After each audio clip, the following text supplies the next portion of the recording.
Well, hello everybody. Eyes are still tired here, so I'm not gonna wear my glasses. It's easier for me to see up close because I'm nearsighted, so I'm just gonna check. Yeah, it's better without them. We got Tuesday, February 16th. The week is moving along. I just finished a really fun Zoom. Gabriella Swallow, the fabulous cellist who I work with Judith Owen with, contacted me about doing this. There's a organization now in the UK, Britain Pairs Arts, it's called, and it's being run by a gentleman. One of the people involved is Matt Wigley, and they asked me if I would do a Zoom conference, and it was Matt and Gabby and the fabulous Lizzie Ball, who played violin, who's a remarkable musician. We're all on the thing with a whole pile of students who are doing a project where they're separating into groups, and they're going to be doing Joni Mitchell songs. So they wanted to talk about Joni and that period of time in the 70s, late 60s, 70s, and all that. So it was really fun. I love going to the schools on Zoom at this point, and just seeing what's going on. And there's so many really cool young people out there that are just chomping at the bit to get their music careers really going, and which is all going to be predicated on the end of the pandemic. But they haven't stopped. They're still out there, working their butts off. So it's really great. It was really a perfect morning, and now I'm going to do this. And then I've got a pile of books to sign and run to the post office, and then come back and start to get set up for the live stream at 3 o'clock. So we got a nice full day going here. Oh, also, it really sucked yesterday. So I finally, I head back down across town to get the key programmed for the car. Because they didn't say bring your other key when you pick the car up. And so they said, no, it's going to take like an hour. We have to do a whole computer thing with blah, blah, blah. I get there, and first thing we do is we pop the battery out of the key fob, and it works perfectly. So it had nothing to do with the fact that they had not programmed it. It was still fine. It was just a freak thing that the battery in the thing went dead at the exact same time that they did the engine, that they did all the repair work. So I drove all the way down there and spent about 5 minutes, and then drove all the way back. I could have put this stupid little thing, it looks like a quarter, inside the key. It's just, who would have thought that this would have, it lined up just like that. It's so silly. But it's all working, and that's all that really matters at this point.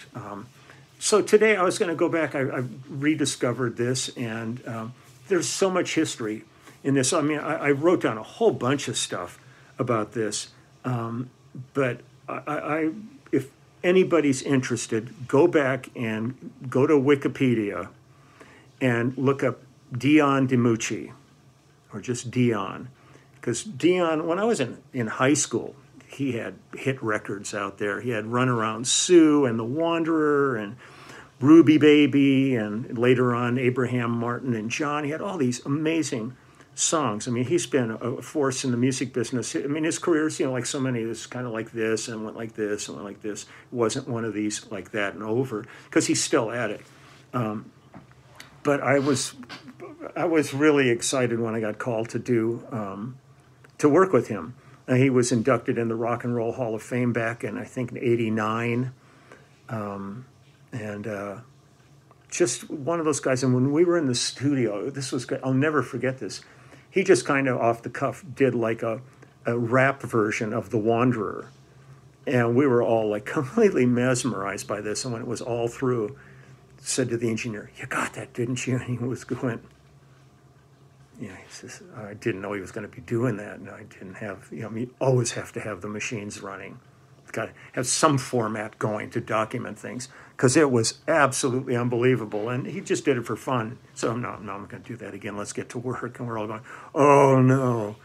The thing I'm going to highlight today was an album called Street Heart from 1976, and it's interesting. I saw a thing that the only two kind of rock and roll guys that are on the cover of Sgt. Pepper are Dylan and Dion are in the picture. They're the only ones. So that's quite a place of honor to be on that cover. This album was produced by Steve Barry and Michael Omartian. I did tons and tons of work with Michael Omartian when he lived in Los Angeles for years, and then I did some projects with him because he moved down to Nashville many years ago, and I worked with him down in Nashville too. But man, one of the most talented producer, arranger, keyboard players I ever worked with. And he was amazing. So on this project, it was Dion on guitar and vocals on it. And David Kemper is the drummer on this project. I did a lot of work with David over the years. Dean Parks and Ben Benet are on guitar, and Ben also played harmonica on the projects. Victor Feldman and Gary Coleman and Steve Barry did all percussion parts. Victor and Gary, especially, just were amazing. I mean, Gary's still around. Victor passed many years ago, but just monstrous musician. Just incredible musician. Great horn section, Chuck Finley and Steve Madeo on trumpet. And Steve is no longer with us. Jeez, it's unbelievable. Nino Tempo and Ernie Watts and Steve Douglas were on woodwinds on this, and Dick Slide Hyde is on trombone. And the concertmaster for all the arrangements and everything was Sid Sharp. I used to work with Sid almost every day when we did most of the Mike Post TV shows, Post and Carpenter shows. Sid was usually the concertmaster on all those things, and just he was a great guy. A funny side story. I used to always take bubble gum with me to sessions, and I'd sit and blow bubbles like this big. But I used sugarless, so this wasn't like a giant issue. But I had it pretty much down where I could go ahead and blow some pretty dramatic bubbles. And Sid used to sit there watching me, fascinated by the whole process. And one time he said, "Yeah, I'd like to try that." So I gave him a piece of gum, and he's sitting there and he's playing around, and he blows a bubble and it bursts on his bow. Now his bow probably cost $30,000, and we're all looking at him going, "Oh no!" And he sat there just carefully picking this gum out of his bow, and I said, "Don't ever do that again." It was like he salvaged the bow, but man, it was like a major catastrophe in the making with that. Phil Kay, Tommy Vicari, and Roger Nichols were all involved engineering this project. And all of those guys were just amazing engineers. So let's see, any other info? I wrote a few things down here. How about background singers here? Like Phil Everly singing on it, not a bad thing. Orrin and Luther Waters are on it. Stormy Omartian, Michael's wife, who's also a really great writer and artist.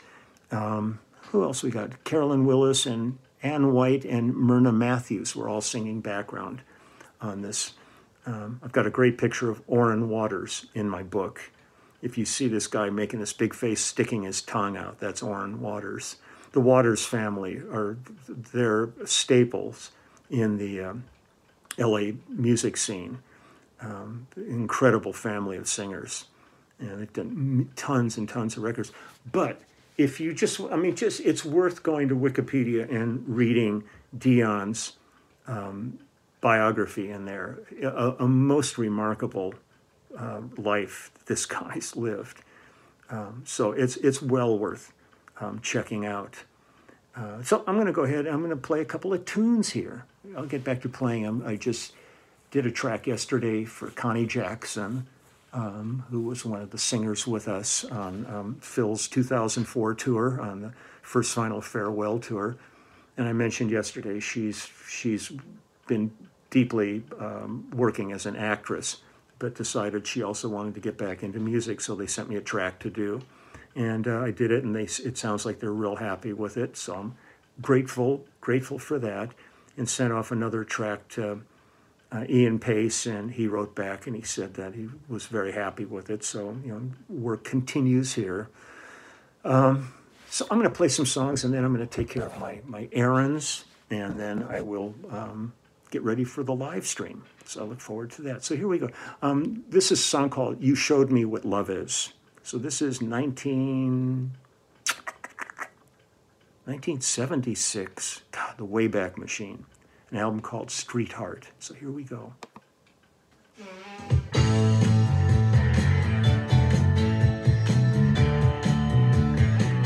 Yeah.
Just that great Motown feel. It's so good, man.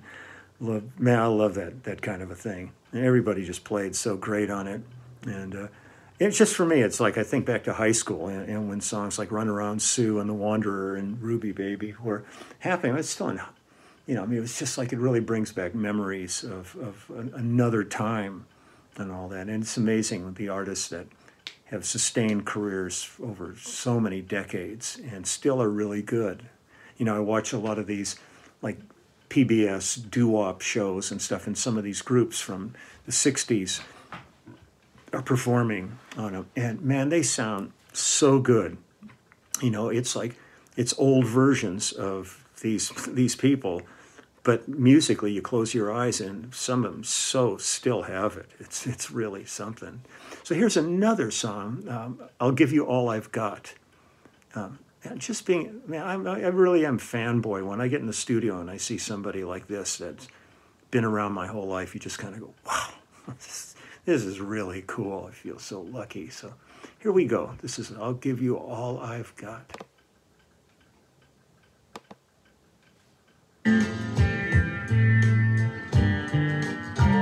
Oh yeah, the electric sitar.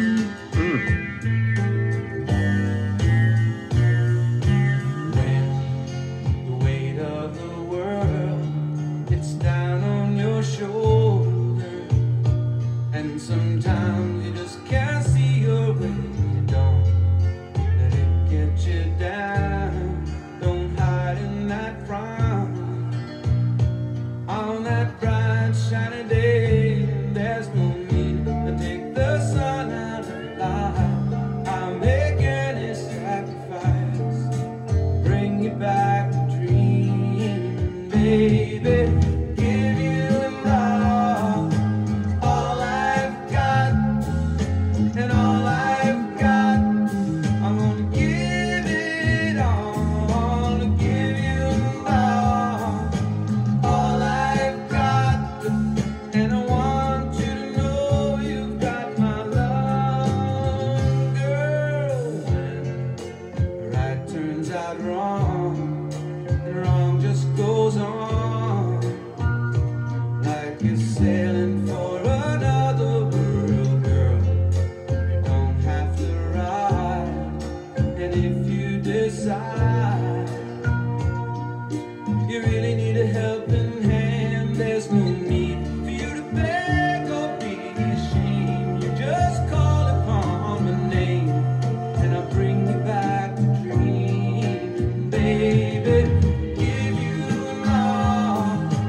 Loves that sitar.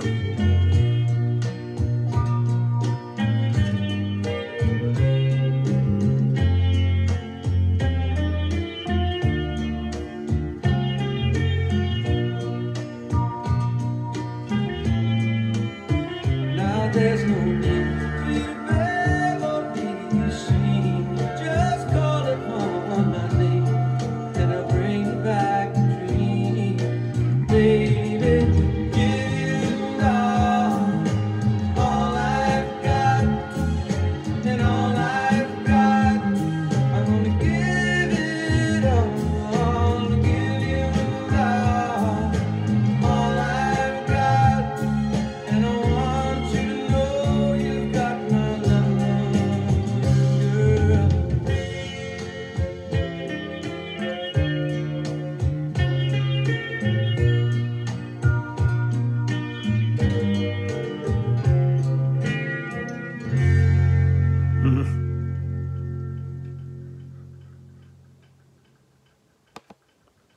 Electric sitar. That what a nice signature sound in the right circumstances. I always loved it when they whip one of those out. There you go. Yeah, this is cool. I'll do one more here. This is "Oh the Night." This is really great.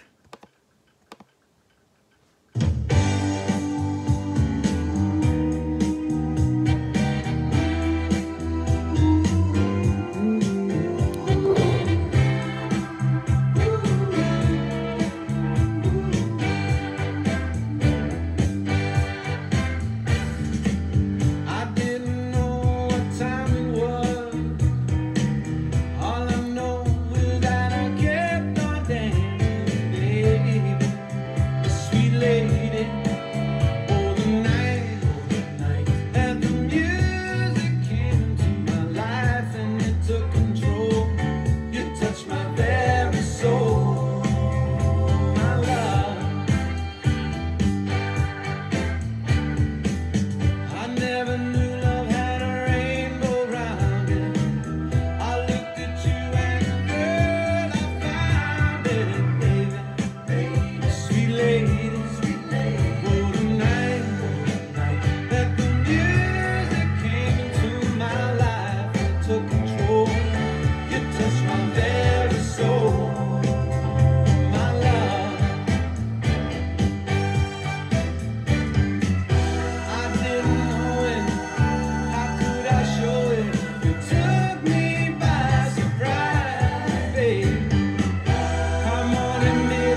Dion DiMucci.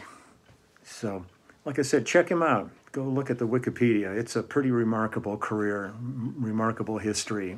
And I was really tickled to be in the studio with him. So, I'm through listening, so now I'm not cool anymore. I'll just go ahead and set these down here next to Herman's Brittle. And I'm going to get jamming here. I'm going to go down. I've got a pile of books to personalize and sign and pack up and send off, get that done, and then come back and take all my apparatus downstairs and set up for the live stream today, which I'm so looking forward to as always. So I'm wishing everybody a great week, great day. Be safe. Be safe. Take care of yourselves and your family and your friends. It's the most critical thing right now. Nothing else is going to get better for us until we get our health back and our well-being. And so focus on that. Thank you to everybody working so hard every day. Your weeks are kind of a blur, kind of like being not at all like being a touring musician, but the weekends disappear for us too. But I mean, for you guys, it's a whole other ballgame, far more critical than me playing bass. But just my thoughts are with you. So take good care, and I will see everybody tomorrow, or who I don't see this afternoon. And I've got a couple of other people I'm thinking about visiting, and I will jump on those. And I'll be playing soon. It's just like I'm doing these overdubs and stuff and playing there. So I'll play. But I just love just kind of sitting here listening to all these old recordings and kind of just thinking about what it was like back in the studio. I think we did a lot of this in Sound Lab Studios, Armin Steiner's old studio, where I did the theme to Mahogany with Diana Ross. We did We Are the Champions with the Dodgers when they won the World Series. It's like so much history in all these old studios around town, which are all long gone. It's really heartbreaking. Once they're gone, they're gone. So it is. So, okay, I will see you all in a bit. Okay, bye-bye.